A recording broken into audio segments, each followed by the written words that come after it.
2 weeks ago, while most Americans were busy getting ready for the 4th of July holiday, the Obama administration made a stunning announcement about the president's signature legislative accomplishment, the Patient Protection and Affordable Care Act. The president admitted to the American people that because Obamacare was so poorly crafted, he was delaying the enforcement of the employer mandate and would not assess fines and penalties to big companies that refused to provide insurance to their employees. The president explained that businesses could not handle, quote, the complexity of the requirements, close quote, and that government bureaucrats would spend the next year simplifying the reporting rules so companies could comply. I expected that in the next paragraph he would acknowledge that American families also deserved relief, because as polls consistently reflect, they have very big problems with the requirements as well.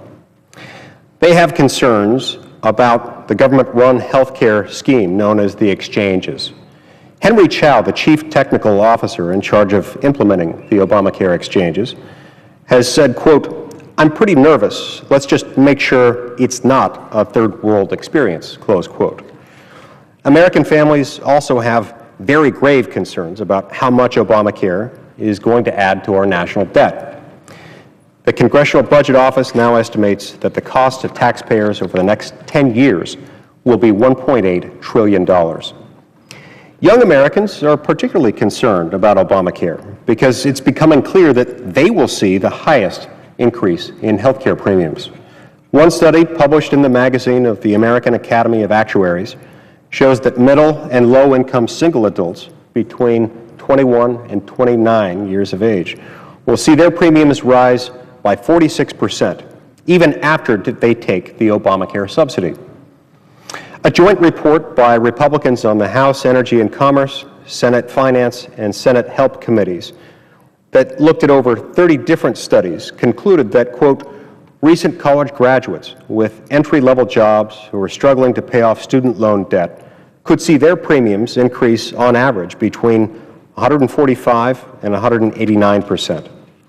Some studies estimate young adults could experience premium increases as high as 203%, close quote.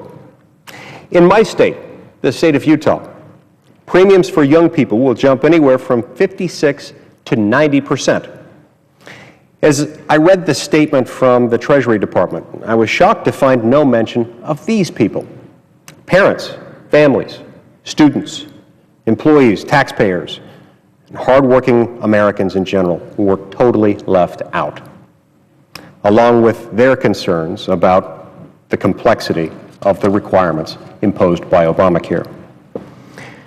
A senior advisor to the president took to the White House blog to spin the administration's announcement before long. She said, quote, "In our ongoing discussions with businesses, we've heard that you need the time to get this right," close quote.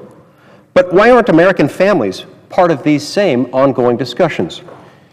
Isn't the White House obligated to get this right for them too, before assessing fines and penalties and forcing them into a government-run third world experience? We knew Obamacare would be unaffordable, but now we know it's also going to be unfair. It is fundamentally unfair for the president to exempt businesses from the onerous burdens of his law while forcing American families and individuals into Obamacare's unsound and unstable system. It is unfair to protect the bottom lines of big business while making hardworking Americans pay the price through higher premiums, stiff penalties, cutbacks in worker hours, and job losses.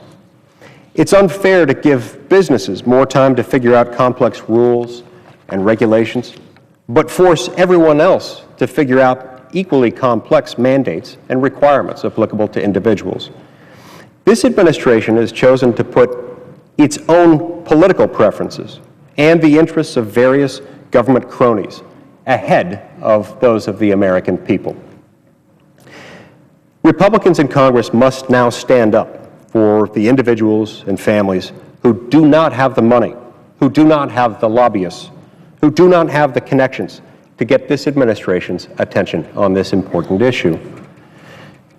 And we should do so using one of the few constitutional powers that Congress still carefully guards, its power of the purse. As long as President Obama selectively enforces Obamacare, no annual appropriations bill and no continuing resolution should fund further implementation of this law. In other words, if the President won't follow it, the American people shouldn't fund it. Last week's admission by the administration means that after more than 3 years of preparation and trial and error, the best-case scenario for Obamacare will be rampant dysfunction, waste, and injustice to taxpayers and working families. Even the President himself has now admitted that Obamacare won't work. It's unaffordable and unfair, and if he won't follow it, we shouldn't fund it.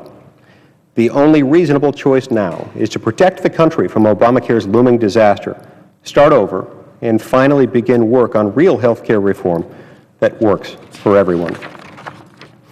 And now